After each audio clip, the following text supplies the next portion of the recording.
नमस्कार दोस्तों।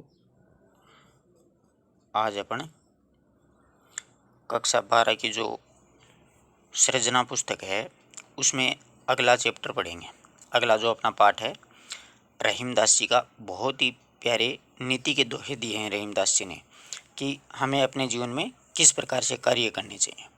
उन दोहों का अपन अध्ययन करेंगे। नीति के दोहे रहीमदास। तो देखिए, सबसे पहले अपन कवि परिचय पढ़ते हैं, उसके बाद में दोहों का अध्ययन करेंगे। तो देखिए, रहीमदास जी का जन्म 1556 में हुआ था और मृत्यु 1626 ईस्वी में हुई थी। अच्छे से याद रखना, जन्म और मृत्यु बहुत महत्वपूर्ण होती है साहित्य में। अक्सर यहाँ से प्रश्न उठाए जाते हैं। नेट जेआरएफ के देख लीजिए, चाहे क्रम से कई बार जन्म पूछ लिया जाता है कवि का, क्रमानुसार रचना पूछ ली जाती है कवि की। पाठ परिचय सबसे महत्वपूर्ण होता है। 12वीं के विद्यार्थी स्पेशली ध्यान दें, यहाँ से एक प्रश्न आता है कवि परिचय या लेखक परिचय का, इसलिए इसको बहुत अच्छे से अपन को याद करना है। तो रहीमदास जी का जन्म हो गया 1556 और मृत्यु हो गई 1626। तो देखिए, रहीमदास जी का पूरा नाम था अब्दुल रहीम खान खाना। इनके पिता जो थे वो बेराम खां थे। वो मुगल बादशाह हुमायूं की मृत्यु के बाद में अकबर के संरक्षण का दायित्व निभाया था। यानी अकबर का संरक्षण किसने किया था? बहराम खां के द्वारा किया गया था। रहीम बचपन से ही साहित्य प्रेमी और बुद्धिमान स्वभाव के या प्रवृत्ति के थे। उन्होंने अपने माता पिता से वीरता का, राजनीति का, दानवीरता का और काव्य जैसे गुण थे वो उनको विरासत में मिले थे। रहीमदास जी के माता पिता से उन्हें वीरता, राजनीति और दानवीरता और काव्य जैसे गुण हैं वो उन्हें विरासत में मिले थे। रहीम का जो व्यक्तित्व है बहुत ही प्रभावशाली है। वे सामंजस्यवादी थे। श्री कृष्ण के प्रति भी उनकी अथाह अगाध श्रद्धा थी। बहुत, यानी भगवान श्री कृष्ण में रसखान और रहीम में दोनों ही बहुत श्रद्धा रखते थे। उन्होंने अपने काव्य में रामायण, महाभारत, पुराण, गीता जैसे ग्रंथों को कथानक एवं पात्रों का बखूबी इन्होंने उल्लेख किया है। रहीमदास जी ने जो भी रचनाएं लिखी हैं उनमें रामायण है, महाभारत है, कुरान है, पुराण है, गीता है आदि जो हिंदू धार्मिक ग्रंथ हैं उनके कथानकों और पात्रों का बखूबी इन्होंने उल्लेख किया है। इनके काव्य में नीति के दोहे मिलते हैं अपन को, भक्ति के मिलते हैं, प्रेम और श्रृंगार का सुंदर समावेश इनके दोहों में अपन को पढ़ने को मिलता है। रहीमदास जी दोहा और सोरठा, ब्रव्य, सवैया छंदों में विशेष महारत हासिल थी। यानी इन्होंने अपनी जो काव्य रचना की थी वो दोहों में, सोरठा में, ब्रव्य में और सवैया छंदों में, ये सारे के सारे छंद होते हैं। इन छंदों में विशेष इनको सफलता मिली है। इनकी प्रमुख कृतियां देखो, दोहावली, ब्रव्य नायिका भेद, रास पंचध्यायी, मदनाष्टक है, नगर शोभा है। अपने अनुभवों को उन्होंने जिस सरल भाषा में व्यक्त किया है वो बिल्कुल अद्भुत है। इन्होंने अपने जो अनुभव थे उनको अपनी सहज सरल भाषा में व्यक्त किया है, जो कि आम आदमी के अच्छे से समझ में आ जाती है बहुत आसानी से। ये जो पाठ है, प्रस्तुत पाठ में चयनित रहीम के दोहों के द्वारा परोपकार की, सज्जनता की, पर दुख, कातरता, स्वाभिमान एवं लोक व्यवहार की सीख है अपन को मिलती है। आज अपन जो दोहों का अध्ययन करेंगे उनमें अपन को परोपकार यानी दूसरे की भलाई है, सज्जनता यानी सज्जन पुरुष है, पर दुख कातर यानी दूसरे का दुख है, और अपने स्वाभिमान और लोक व्यवहार की जो शिक्षा है वो अपन को मिलती है। दिनों पर दया करने वाला, आगे देखिए, दिनों पर दया करने वाला दीनबंधु भगवान तुल्य होता है। यानी गरीब व्यक्ति पर जो दया करता है वो भगवान के समान होता है। यानी दीनबंधु भगवान तुल्य होता है। मांगने पर मनुष्य की महत्ता घट जाती है। यानी किसी से अपन कोई चीज़ मांगते हैं तो अपनी महत्ता वो घट जाती है। उत्तम स्वभाव वाले मनुष्य को कुसंगति वो दुष्प्रभावित नहीं कर सकती है। जिसका स्वभाव अच्छा होगा उस पर कुसंगति का कोई प्रभाव नहीं पड़ेगा। सज्जन परोपकार के निमित्त ही संपत्ति का संग्रहण करते हैं। यानी सज्जन जो लोग होते हैं वो दूसरों की भलाई के लिए ही संपत्ति होती है उसका संग्रहण करते हैं। धनी पुरुष निर्धन होने पर भी अपने अतीत की चर्चा ऐसे करते हैं जैसे आश्विन मास में जल विहीन बादल गरजते रहते हैं। मतलब क्या हुआ? मतलब धनी जो लोग होते हैं वो निर्धन हो जाते हैं तो अपनी पीछे की जो बात है उसको, उसका ही गुणगान या बखान करते रहते हैं। जिस प्रकार से आश्विन मास में जो बिना ही पानी के बादल हैं वो गरजते रहते हैं, उसी प्रकार अच्छे लोगों के रूठने पर उन्हें मना लेना चाहिए। आंखों से निकलने वाले आंसू घर बेदी की तरह हमारी व्यथा को जगजाहिर कर देते हैं।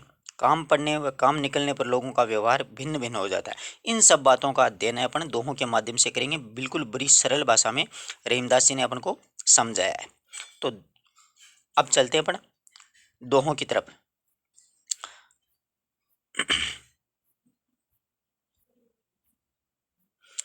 ये देखो रहीमदास जी का पहला दोहा, रहीमन देखी बड़ेन को लघु न दीजिए डारी, जहाँ काम आवे सुई का करे तलवारी। बहुत ही प्यारा दोहा दिया है यहाँ पर रहीमदास जी ने कि रहीम ने देखी बड़े न को लघु न दीजिए डारी, काम आवे जहाँ काम आवे सुई कहा करे तलवारी। रहीमदास जी इस दोहे के माध्यम से अपन को ये शिक्षा देना चाह रहे हैं कि यदि आप बड़े लोगों के संपर्क में या फिर पहचान में आ जाते हैं, आप लोगों की बड़े लोगों से के संपर्क या पहचान हो गई है, तो अपन को वहाँ पर छोटे साथियों का त्याग कर देना उचित बात नहीं है। रहीमन देखिए बड़े इनको, रहीमदास जी कह रहे हैं कि अगर आपको बड़े लोगों से के संपर्क में या बड़े लोगों से अपनी पहचान हो गई है, तो अपने से छोटे को लघु ने दीजिए डारी। तो अपने से छोटे साथियों का या अपने छोटे लोगों का त्याग करना या उनकी उपेक्षा करना हमारी कोई बुद्धिमानी की बात नहीं है, इसमें कोई भी फायदा नहीं है। अगर बड़े के संपर्क में आ गए हो तो अच्छी बात है, लेकिन अपने छोटे जो मित्र हैं, अपने छोटे जो साथी हैं, उनका त्याग करना या उनकी उपेक्षा करना कोई बुद्धिमानी की बात नहीं है। कैसे नहीं है, देखिए आप प्रत्यक्ष रूप से देख लीजिए, जहाँ काम आवे सुई का करे तलवारी। यहाँ पर कह रहे हैं कि आप प्रत्यक्ष रूप से देख लीजिए, जहाँ पर सुई काम आती है वहाँ पर तलवार कुछ भी नहीं कर सकती है। जहाँ काम आवे सुई यानी जहाँ पर सुई कार्य करेगी वहाँ पर तलवार है वो कुछ नहीं करे सकती है। आशा करता हूँ कि दोहा अच्छे से समझ में आया होगा। रहीमन देखिए बड़े को लघु ने दीजिए डारी। रहीमदास जी कह रहे हैं कि अगर आप लोगों की बड़े लोगों से कोई संपर्क हो गया, कोई अपनी पहचान हो गई है, तो लघु ने दीजिए डारी। तो अपने से छोटे लोगों को या छोटे साथियों को त्याग करना या छोड़ना हमारी कोई बुद्धिमानी की बात नहीं है। जिस प्रकार आप प्रत्यक्ष देख लीजिए कि जहाँ काम आवे सुई, जहाँ पर सुई कार्य काम आएगी वहाँ पर तलवार है वो कुछ भी नहीं कर सकेगी। अगला देखो, एक साधे सब साधे सब जाए है, रहीमन मूली सींच वो फूले फले अगाए है। बहुत ही प्यारा दोहा है। कबीरदास जी रहीमदास जी कह रहे हैं इस दोहे में कि मूल या मुख्य कार्य हो जाते, एक साधे सब साधे सब जाए है। मूल या फिर प्रमुख जो कार्य होता है उसी पर ध्यान देना अच्छी बात होती है। मूल या फिर प्रमुख कार्य होता है उसी पर अपन को ध्यान देना उचित होता है। ये सब कामों को एक साथ साधने का प्रयत्न कीजिए। इसमें जो व्यक्ति होते हैं वो जो सभी कामों को एक साथ साधने का जो प्रयत्न करते हैं वे किसी भी कार्य में सफल नहीं होते। सब साधे सब जाए, जो व्यक्ति अनेक कार्यों को एक साथ साधने का प्रयत्न करते हैं वो किसी भी कार्य में सफल नहीं होते हैं। एकमात्र रहीमन मूल सिंचिबो, एकमात्र जड़ को सींचने पर ही पूरा जो वृक्ष होता है उसमें पूरे वृक्ष में भरपूर रूप से फल फूलता है। पूरे रस में अगर एक वृक्ष की जड़ को अपन सींचते हैं तो पूरा जो वृक्ष होता है वो भरपूर रूप से फलता फूलता है। जबकि डालें होती हैं, जो पत्ते होते हैं, जो शाखाएं होती हैं, उनको सींचने से कोई फायदा नहीं है। डालों और पत्तों को सींचने में उनके सूख जाने की पूरी आशंका रहती है। डालों और पत्तों को सींचने से कोई फायदा नहीं है। जबकि जो पेड़ होता है उसकी जड़ों में पानी अगर अपन डालते हैं तो संपूर्ण जो पेड़ होता है वो पूरी तरह से फलने फूलने लगता है।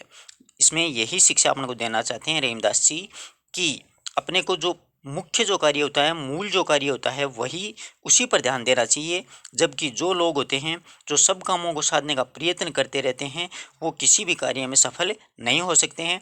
जिस प्रकार से अपन डाल होते हैं, फूल होते हैं, पत्ते होते हैं, शाखाएं होती हैं, उनको अगर सींचने का कार्य करते हैं तो पेड़ के सूख जाने की आशंका रहती है। जबकि पेड़ को अपन को मूल यानी जड़ को ही सींचेंगे तो पूरा पेड़ होता है वो अच्छी तरीके से फल फूलने लगेगा, स्वरूप है उसका भरपूर रूप से बदल जाएगा। अगला देखिए, बहुत ही प्यारा पद्य है।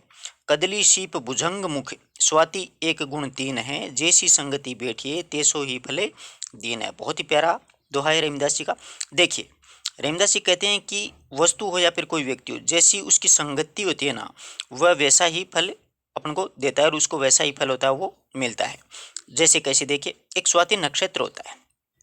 स्वाति नक्षत्र में जो बूंद गिरती है उसमें भिन्न भिन्न संगति से भिन्न भिन्न रूप वो प्रदान कर लेती है, उसको भिन्न भिन्न रूप प्राप्त होते हैं। स्वाति एक नक्षत्र का नाम होता है।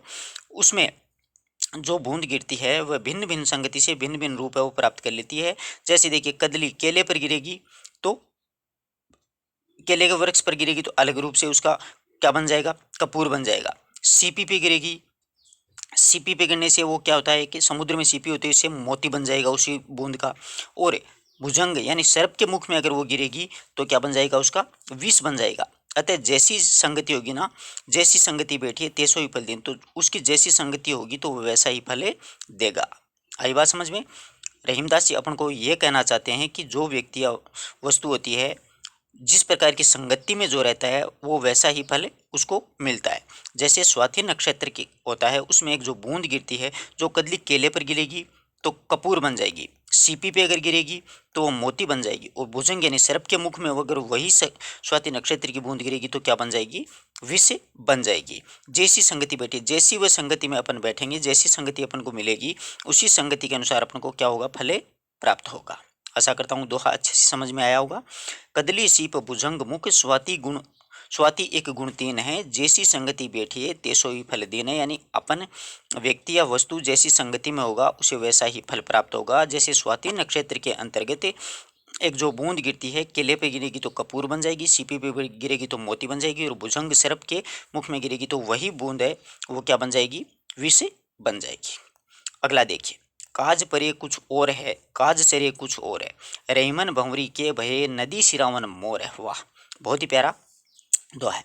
कवि इसमें यह कहना चाहता है अपन को, रहीमदास जी, कि ये संसार है, काम पढ़ने और काम निकल जाने पर लोगों का व्यवहार होता है वो बिल्कुल बदल जाता है। बिल्कुल सत्य बात कही है रहीमदास जी। अपन को ये कहना चाहते हैं कि इस संसार में जो लोग हैं, काम पढ़ने और काम निकल जाने पर लोगों का व्यवहार है वो बिल्कुल अलग हो जाता है। काम पढ़ने पर तो वस्तु या व्यक्ति का बड़ा ध्यान और सम्मान रखा जाए, जब काम पड़ता है किसी व्यक्ति या वस्तु का तो उसका बहुत ही सम्मान या फिर ध्यान रखा जाता है, परंतु काम जैसे निकल जाता है तो उसकी उपेक्षा कर दी जाती है। जैसे आप देख लीजिए, रहीमन भंवरी के भय नदी सिरावन मोर है, जैसे दूल्हे के जो मोर होता है उसी को देख लीजिए, विवाह के अवसर पर जो होता है उस समय तो उसका बड़ा सम्मान रहता है, विवाह के समय तो दूल्हे के मोर का बड़ा सम्मान रहता है, पर भंवरी जैसे ही फेरे हो जाते हैं, यानी विवाह संपन्न हो जाता है, जैसे ही फेरे हो जाते हैं तो विवाह संपन्न हो जाने के बाद नदी सिरावन मोर है, और उसी मोर को अपन क्या कर देते हैं, नदी में बहा दिया जाता है, यानी नदी में उसको डाल दिया जाता है, बहा दिया जाता है। जबकि जब तक शादी नहीं होती है तो उसको सर पर धारण किया जाता है। भंवरी भंवरी से पहले यानी शादी से पहले होता है, फेरों से पहले होता है, उसी मोर को सर पे सुशोभित किया जाता है, यानी उसको सिर पर धारण किया जाता है। तो काम परे कुछ और है, तो कभी रहीमदास जी यही कहना चाह रहे हैं कि इस संसार में व्यक्ति होता है, काम पड़ने पर तो कुछ और व्यवहार होता है और काम निकल जाने पर व्यवहार होता है वो बिल्कुल भी अलग हो जाता है। यानी काम पड़ने में, काम जब होता है किसी वस्तु या व्यक्ति से तो उसकी बड़ी इज्जत या बड़ा सम्मान या बड़ा ध्यान रखा जाता है, काज से कुछ और है, और जैसे ही कार्य निकल जाता है तो अपना व्यवहार होता है वो बिल्कुल ही बदल जाता है। जैसे देखिए, रहीमन भंवरी के बे, जैसे रहीमदास जी कह रहे हैं कि जैसे दूल्हे के मोर को ही देख लीजिए आप, विवाह के समय तो उसको बड़ा सम्मान होता है, उसको सिर पे धारण किया जाता है, जबकि जैसे ही विवाह हो जाता है, भंवरी भय नदी सिरावन मोर है, जैसे ही विवाह हो जाता है, विवाह संपन्न हो जाने के बाद में उसी मोर को नदी में बहा दिया जाता है। आशा करता हूँ कि अच्छे से दोनों दोहे समझ में आए होंगे। अगर किसी प्रकार की कोई दिक्कत हो तो आप पूछ सकते हो। बहुत ही प्यारा दोहा है। रहीमन जो रहीम उत्तम प्रकृति का करी सकत कुसंग है, चंदन विप्स व्यापत नहीं लिपटे रहत भुजंग है। जो रहीम उत्तम प्रकृति का करी सकत कुसंग है, चंदन विष व्यापत नहीं लिपटे रहत भुजंग है। बहुत ही प्यारा दोहा है। रहीमदास जी इस दोहे के माध्यम से अपन को ये शिक्षा देना चाह रहे हैं कि जो व्यक्ति उत्तम स्वभाव वाले होते हैं, रहीम उत्तम प्रकृति, रहीमदास जी कह रहे हैं कि जो व्यक्ति उत्तम स्वभाव वाले होते हैं, का करी सकत कुसंग, उसका कुसंगति होती है वो कुछ भी नहीं बिगाड़ सकती है। जिस प्रकार देखिए, चंदन विष विष व्यापत नहीं लिपटे रहते भुजंग है, उन पर बुरी संगति कोई प्रभाव नहीं कर सकती, यानी उसका बुरी संगति पर कोई भी प्रभाव नहीं पड़ता है। जिस प्रकार जैसे देखिए, चंदन के वृक्ष पर सर्प लिपटे रहते हैं, चंदन विष व्यापत नहीं, चंदन के वृक्ष पर सर्प जो होते हैं जहर से भरे हुए वो लिपटे रहते हैं, फिर भी उस पर सर्पों का विष का कोई भी प्रभाव नहीं रहता है। चंदन विष व्यापत नहीं लिपटे रहत भुजंग, यद्यपि चंदन के वृक्ष पर सर्प जो होते हैं वो लिपटे रहते हैं, फिर भी सर्पों के विष का होता है उस पर, चंदन के वृक्ष पर कोई भी प्रभाव नहीं पड़ता है। यानी व्यक्ति का जो उत्तम प्रकृति का जो व्यक्ति होता है, उच्च स्वभाव का जो व्यक्ति होता है, उसके कुसंगति या बुरी संगति होती है वो कुछ भी नहीं बिगाड़ सकती, उसका बुरी संगति पर कोई भी प्रभाव होता है वो नहीं पड़ता है। जैसे चंदन विष व्यापत नहीं लिपटे रहत भुजंग है, जिस प्रकार से चंदन के वृक्ष पर सर्प लिपटे रहते हैं, फिर भी वो सर्पों का विष का प्रभाव होता है वो चंदन पर कभी भी नहीं पड़ता है। चंदन के वृक्ष पर सर्प के विष का प्रभाव होता है वो कभी नहीं हो सकता है। अगला देखिए, रूठे सजन मनाइए जो रूठे सो बार है, रहीमन फिर पोइए टूटे मुक्ता हार है। बहुत ही अच्छा दोहा का है कि रूठे सजन मनाइए जो रूठे सो बार है, रहीमन फिर पोइए टूटे मुक्ता हार है। रहीमदास जी ये कहना चाह रहे हैं इस दोहे के माध्यम से कि यदि सज्जन व्यक्ति कोई होता है जो कितनी भी बार रूठे जाए, रूठे सजन मनाइए जो रूठे सो बार है, कि कोई सज्जन व्यक्ति किसी भी बात पर अगर रूठ जाए तो उसे 100 बार मना लेना चाहिए, उसमें कोई भी दो राय नहीं है। 100 बार उसको मनाना चाहिए अपन को, उसको मनाने का 100 बार अपन को क्या करना चाहिए, प्रयास करना चाहिए। सज्जनों की मित्रता बहुत ही मूल्यवान होती है। वो कैसे होती है, सज्जनों की जो मित्रता होती है वो बहुत मूल्यवान होती है। जैसे देखिए, रहीमन फिर पोइए टूटे मुक्ता हार है। जिस प्रकार देखिए मोतियों का जो हार होता है जितनी भी बार टूटता है उसे हम बार बार पिरो लेते हैं या गूंथ लेते हैं।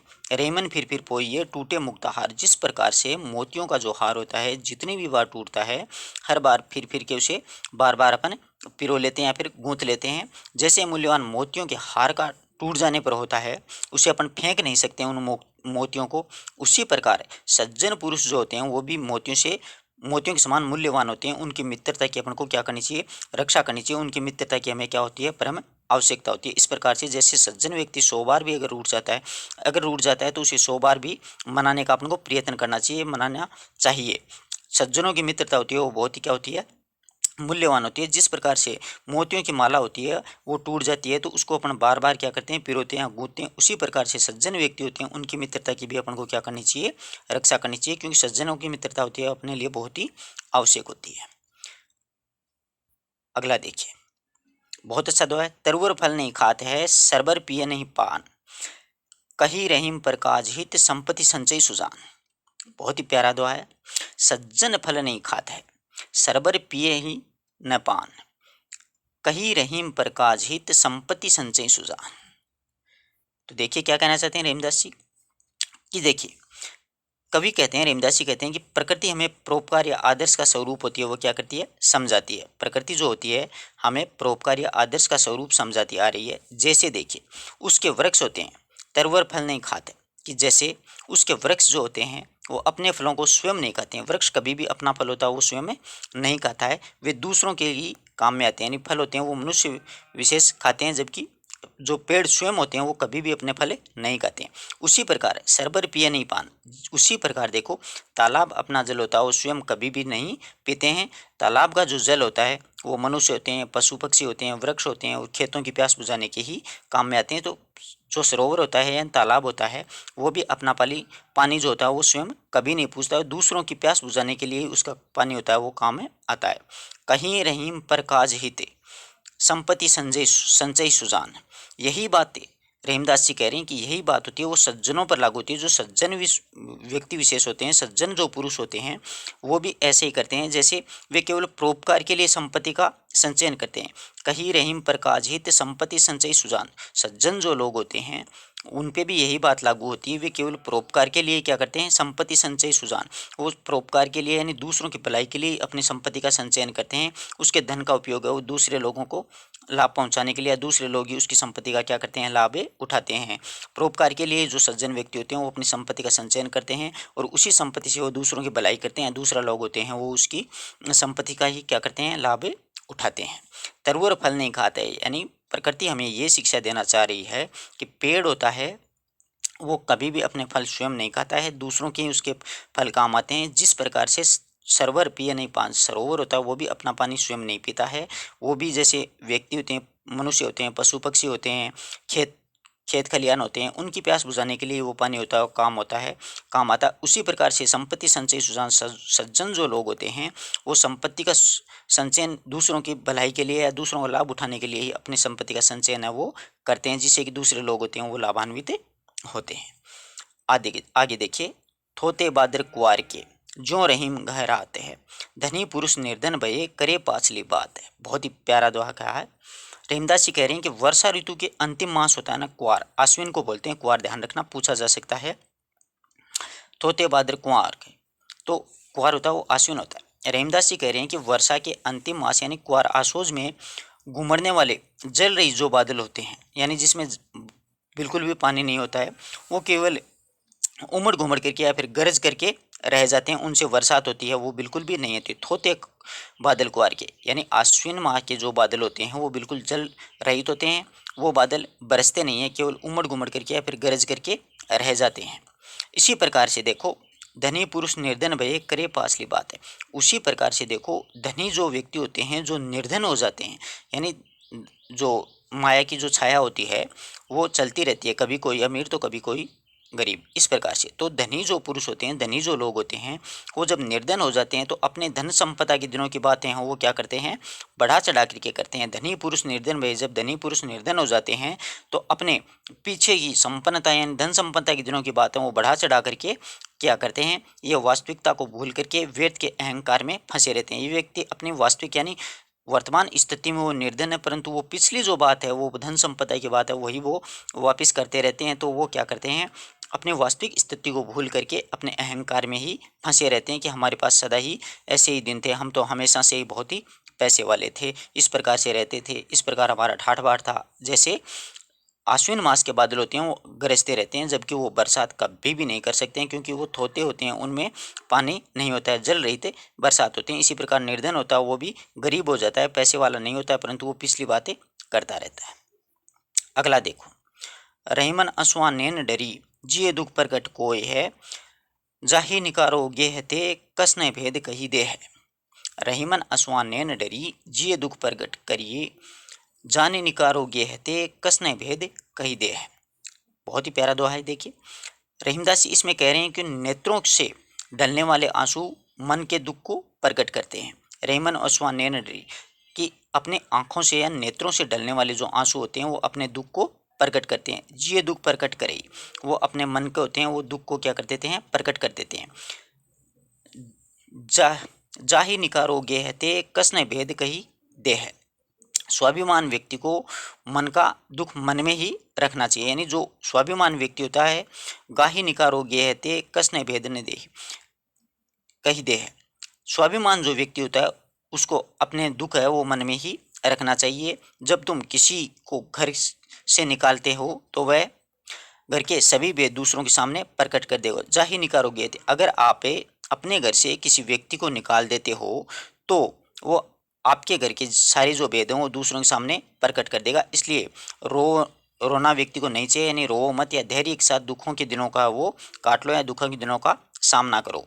जिस प्रकार देखो, आंसुओं के माध्यम से ये अपने घर के वेदी के रूप में बात कही है रहीमदास ने। समझने की कोशिश करो कि रहीमन असुआ नैन डरी, रहीमदास जी कह रहे हैं कि नेत्रों से लुढ़कने या निकलने वाले जो आंसू हैं वो जिए दुख प्रकट करे, वो अपने मन का जो दुख है वो प्रकट कर देते हैं। यानी आंखों से जो आंसू निकलते हैं वो अपने मन का दुख है वो प्रकट कर देते हैं दूसरों के सामने। जबकि स्वाभिमानी जो व्यक्ति होता है वह अपने मन का दुख है किसी को नहीं बताता है, अपने मन में ही रखता है। जिस प्रकार देखो वो आंसू किस प्रकार से दुख प्रकट करते हैं, जैसे जाने निकालो गए थे, जिस प्रकार आप घर से किसी व्यक्ति को निकाल देते हो और वो दूसरे के सामने अपने घर का भेद है वो सामने प्रकट कर देगा।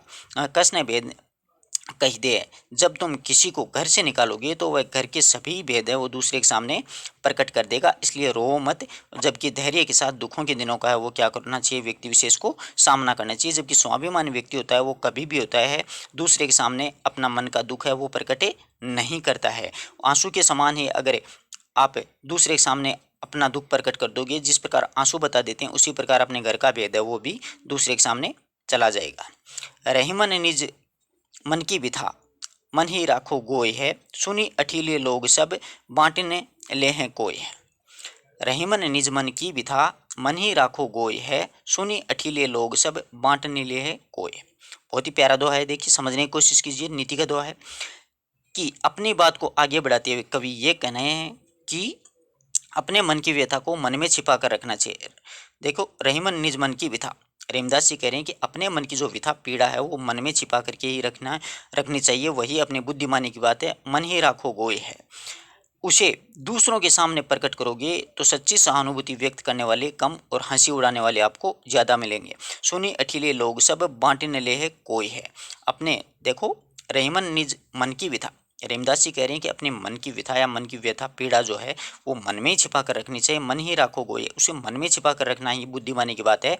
उसे दूसरों के सामने सुनी अठीले अठिले हैं लोग सब बांटे न ले कोई। अगर उसको आप दूसरों के सामने प्रकट करोगे तो सच्ची सहानुभूति व्यक्त करने वाले कम मिलेंगे, जबकि हंसी हठीले यानी हंसी उड़ाने वाले लोग आपको अधिक मिलेंगे। इससे आपका मन होता है वो अत्यधिक दुखी होगा, आप और ज़्यादा दुखी हो जाएंगे, पहले से थे उससे भी ज़्यादा दुखी हो जाएंगे। जबकि अपने मन का जो दुख दर्द है वो मन में ही अपने को छिपा कर रखना चाहिए, दूसरे के सामने कभी भी प्रकट नहीं करना चाहिए। क्योंकि दूसरे जो लोग होते हैं वो अपने दुख को बांटने ले कोई, उसको कोई दुख को बांटेगा कोई नहीं, जबकि सुनेंगे ना तो आधे से ज़्यादा लोग होते हैं वो क्या करते हैं, उसका हंसी मजाक ही उड़ाने वाले अपन को अधिक लोग मिलेंगे, जबकि दुख को बांटने वाले अपने को बहुत कम मिलेंगे। इसलिए अपने दुख को मन में ही रखना चाहिए। आशा करता हूँ कि दोनों दोहे अच्छे से समझ में आए होंगे।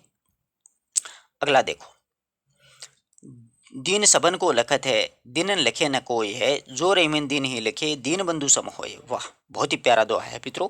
देखो, दीन व्यक्ति, दीन का मतलब गरीब, दीन व्यक्ति सहायता के लिए सभी की ओर ताकता। दीन सबन को लखत है, दीन व्यक्ति यानी गरीब व्यक्ति सहायता करने के लिए सबको देखता रहता है कि मेरी कोई सहायता कर दे, सबको ताकता रहता है। लखते यानी देखता है, दिन लिखे न कोई, जबकि उसकी ओर कोई भी ध्यान नहीं देता, यानी उस दिनन को यानी गरीब की ओर कोई भी ध्यान नहीं देता है। जबकि गरीब व्यक्ति होता है अपनी सहायता के लिए सबकी ओर देखता रहता है, ताकता रहता है, जबकि गरीब की ओर कोई भी ध्यान नहीं देता है। दिनन लिखे न कोई, गरीब की ओर कोई ध्यान नहीं देता है। जो रहीमन दिनन लिखे, रहीमदास जी कह रहे हैं कि जो व्यक्ति दिन की सहायता कर देता है वह तो स्वयं दीन बंधु सम होए, वह व्यक्ति तो दीन बंधु यानी परमपिता ईश्वर परमेश्वर के समान होता है। यदि कोई गरीब की सहायता करता है तो वो परमपिता ईश्वर के समान होता है, यानी ईश्वर रूप में वो उसकी सहायता करता है। आई बात समझ में? गरीब सबको देखता है क्योंकि उसको आवश्यकता रहती है सहायता की, जबकि गरीब की तरफ कोई भी ध्यान नहीं देता है, गरीब को कोई नहीं देखना चाहता है। रहीमदास जी कह रहे हैं जो गरीब की सहायता करता है, दीन लिखे यानी गरीब को कोई देखता है या गरीब की कोई सहायता करता है, दीन बंधु समय वही परमपिता ईश्वर दीन बंधु यानी श्री कृष्ण भगवान के समान है। आगे देखो, दोनों रहीमन एक से, जो लो बोलत नाही है, जान परत है काकपिक ऋतु बसंत के माई है। बहुत ही प्यारा दुआ है। रहीमदास जी कह रहे हैं कौवा और जो कोयल होते हैं जब तक बोलते नहीं हैं, जब कौवा और कोयल होते हैं जब तक बोलते नहीं हैं तब तक एक जैसे प्रतीत होते हैं, यानी कोयल और कौवा दोनों काले ही होते हैं, जब तक बोलते नहीं हैं तो समान दिखते हैं देखने में। परंतु जब बसंत ऋतु आने पर कोयल कूकती है, बसंत ऋतु के माई, जब बसंत ऋतु आती है तो कोयल कूकती है और कौवा होता है वो काँ काँ करता है। परंतु ज्ञात हो जाता है इनमें कि कौवा होता है वो गुणहीन है और कोयल है वो गुणवान है। रहीमन देखो, दोनों रहीम एक से, रहीमदास जी कह रहे हैं कि दिखने में तो दोनों एक जैसे हैं, जो बोले नहीं है, जब तक वो बोलते नहीं हैं तब तक दोनों सेम ही हैं, दोनों का रंग काला ही है, दोनों के बराबर हाइट वगैरह सब कुछ बराबर है। जान परत काक पिक, परंतु जब वो बोलते हैं तब समझ में पड़ता है कि बसंत ऋतु आती है तब दोनों जब बोलते हैं, कोयल होती है वो कू कू करती है, जबकि कौवा होता है वो काँव काँव करता है। जब ज्ञान होता है कि कौवा गुणहीन होता है और कोयल होती है वो गुणवान होता है। मधुरवाणी और कटुवाणी का इसमें बखान किया है, इसलिए रेमदास ये कहना चाहते हैं कि अपन को मधुरवाणी का ही प्रयोग है वो करना चाहिए।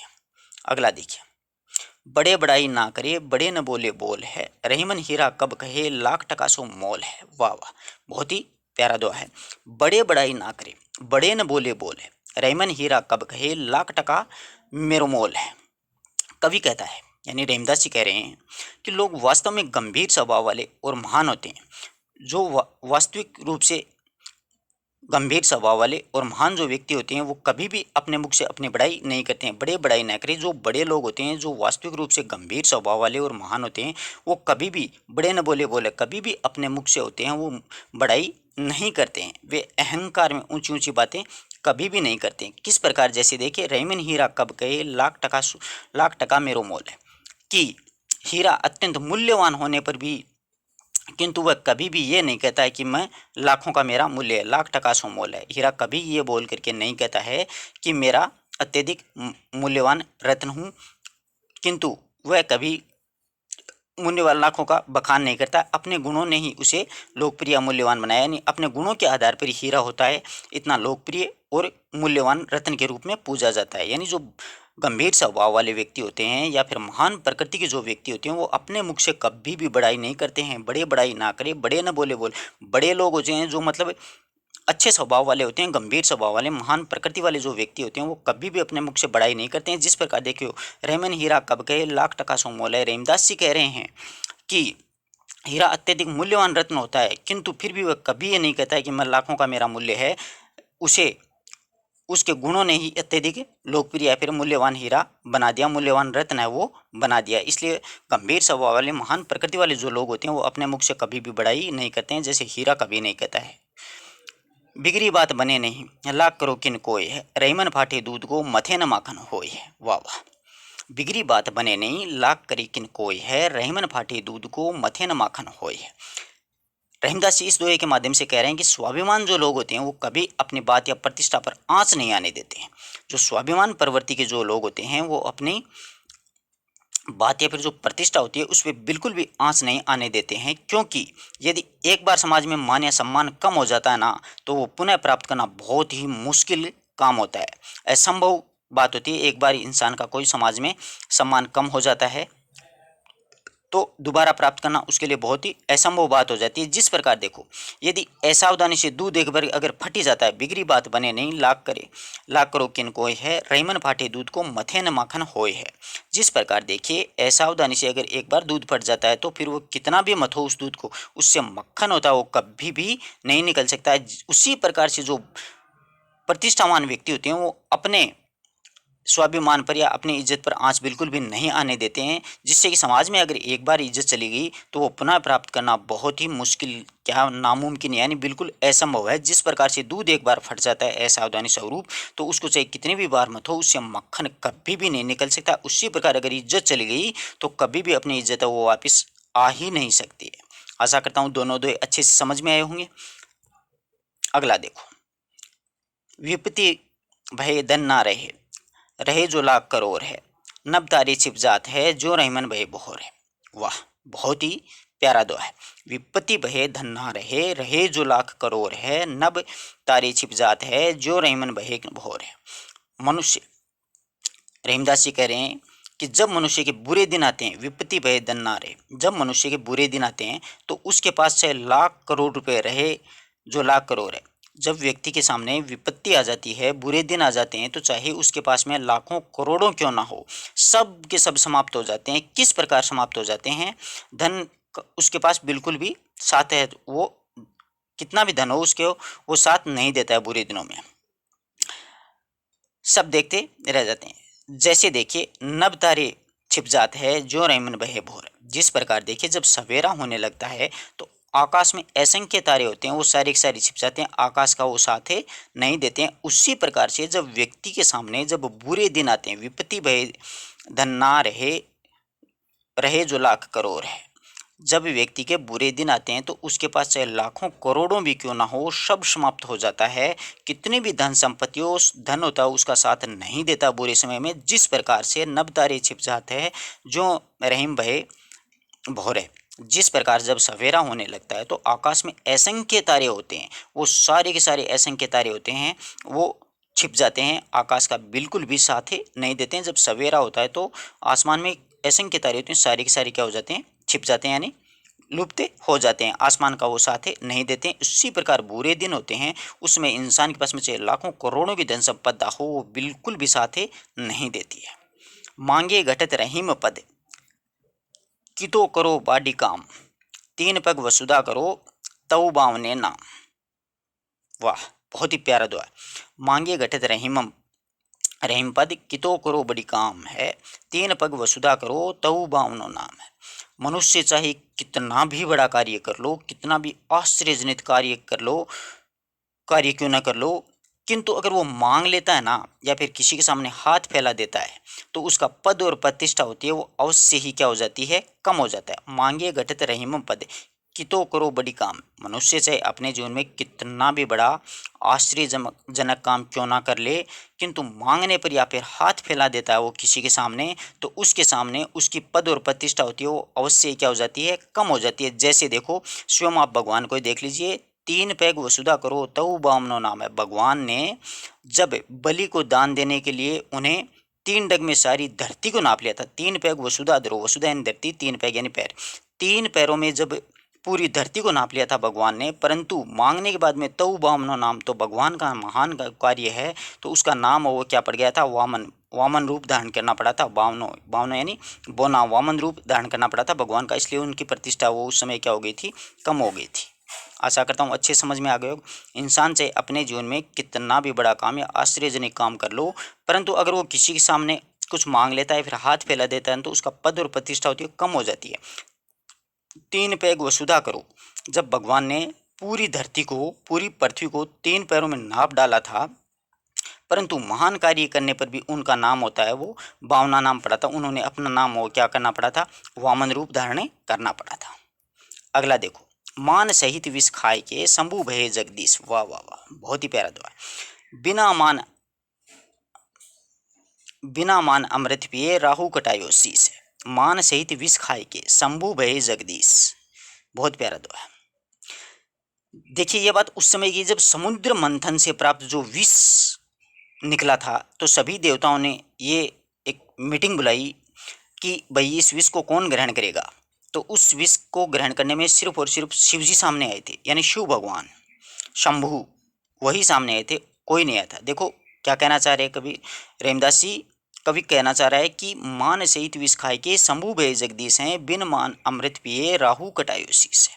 समुद्र मंथन से प्राप्त जो विष सम्मान सहित या मान इज्जत सहित पान करने पर भगवान शिव हैं, वो शंभु भय जगदीश भगवान शिव हैं, वो इज्जत से जब उन्होंने विष ग्रहण कर लिया तो उनका नामकरण क्या पड़ गया, जगत का रक्षा करने वाले जगदीश, शंभु भय जगदीश, यानी जगत का जगत जोड़ ईश यानी जगदीश, जगत की रक्षा करने वाले कहलाए थे। भगवान शिव ने जब इज्जत सहित समुद्र मंथन से विष का ग्रहण किया, विष को पिया, तो वो क्या कहलाए थे, जगदीश, यानी संसार की रक्षा करने वाले कहलाए।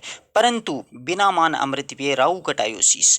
परंतु देवताओं के बीच में छिप करके एक अमृत पीने वाला राहु नामक एक दैत्य था। राहु नाम करके क्या था, दैत्य एक राक्षस था। वो देवताओं के बीच में छिप करके अपना स्वरूप बदल करके उसने अमृत को ग्रहण कर लिया कि मैं भी नहीं मरूंगा, देवताओं की तरह अजर अमर हो जाऊंगा। परंतु जब पता चला तो बिना मान के उसने अमृत पिया था, तो अंत में क्या अपने सिर के बलिदान उसको देना पड़ा था। राहु कटायो शीस, बिना मान अमृत पिए। परंतु देवताओं के बीच में छिप करके अमृत पीने वाला जो राहु नामक जो राक्षस था, देह था, उसको अपना सिर कटवाना पड़ा था। और इज्जत के साथ में जो विष ग्रहण करने वाले शिव जी थे, वो क्या कहलाए थे, जगदीश कहलाए थे। इसलिए इज्जत सहित इंसान को कुछ भी कर लेना, खा लेना चाहिए, बल्कि बिना इज्जत के वो कार्य कभी नहीं करना चाहिए। रहीमन जीवा बावरी, बहुत ही प्यारा दुआ है। कहीं गए सगर पताल है, आपू तो कहीं भीतर रही जूती खात कपाल है। बहुत ही प्यारी बात कही है। रहीमदास जी कह रहे हैं कि रहीमन जीवा बावरी, रहीमदास जी कह रहे हैं कि जीव बड़ी ही नादान है, बहुत पागल है, बावरी है।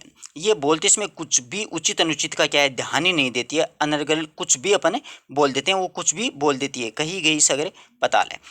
कह रहे हैं कि ये जो जीव होती है वो बड़ी नादान या पागल होती है, बावली होती है। ये बोलते इसमें कुछ भी उचित अनुचित का ध्यान नहीं देती है, अनगढ़ बोल देती है। और उसका दुष्परिणाम होता है वो बेचारे सिर को भोगना पड़ता है। वो कैसे भोगना पड़ता है, देखो आशय ये है कि वाणी के संयम का अपमानजनक फल जूतियों पड़ना मनुष्य के लिए मनुष्य को भोगना ही पड़ता है। यानी अपन कुछ अनगढ़ बातें कर देते हैं, उचित अनुचित बोलने का ध्यान नहीं देते हैं, तो उसका जो परिणाम होता है वो सिर को भोगना पड़ता है। कैसे, रहीमन जीवा बावली, रहीमदास जी कह रहे हैं ये जीव बहुत ही पागल नादान है, कुछ भी बोल देती है। कही गई सगर पताल, कुछ भी अनगर या उचित अनुचित बोल करके पताल यानी मुंह में चली जाती है। आप तो कहीं भीतर चली, वो स्वयं तो क्या जीव होती है, वो तो भीतर चली जाती है।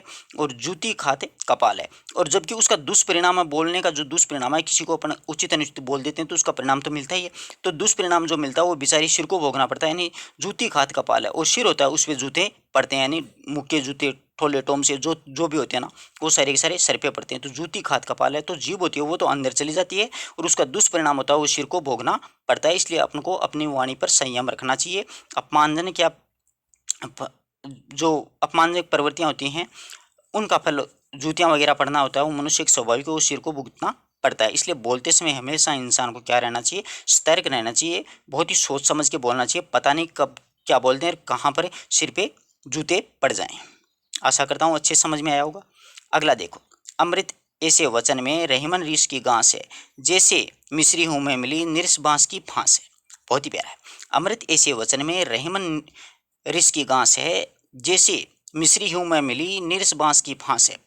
यहाँ पर रहीमदास जी कहना चाह रहे हैं कि व्यक्ति को सदा ही मधुर और विनम्र वाणी का प्रयोग करना चाहिए। व्यक्ति को हमेशा मधुर, अमृत ऐसे वचन है, व्यक्ति को हमेशा अमृत रूपी या फिर विनम्र वाणी का प्रयोग करना चाहिए। कर्णप्रिय अथवा मृदुल बोली होती है, वो किस प्रकार से हो जाती है, यानी कर्णप्रिय मृदुल बोली होती है, वो कटु शब्द जो होते हैं उसका प्रयोग उसी प्रकार से कर्णप्रिय या मधुर बोली में कटु जो शब्द होते हैं उसका प्रयोग उसी प्रकार हो जाता है, इसी प्रकार खटकने लगता है जैसे मिश्री में मिली। जैसे मीठी जो मिश्री होती है उसमें निरस बांस की फांस है। जिस प्रकार से मीठी मिश्री में अगर कोई बांस की फांस होती है ना, जैसे इसको अपना तिनका बोल सकते हैं या फिर महीन रेशा बोल सकते हैं। जिस प्रकार मीठी मिश्री में महीन जो बांस का रेशा होता है या तिनका गिर जाता है तो मिश्री का पूरा मजा किरकिरा कर देता है। इसी प्रकार से मीठी वाणी या अमृत रूपी जो वाणी होती है उसमें कटु जो वचन होते हैं वो उसी प्रकार खटकने लगते हैं जैसे मीठी मिश्री में एक बांस की फांसी फंस जाती है।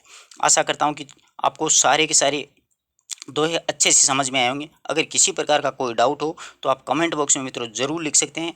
मिलते हैं एक नए वीडियो नए टॉपिक के साथ, तब तक के लिए नमस्कार।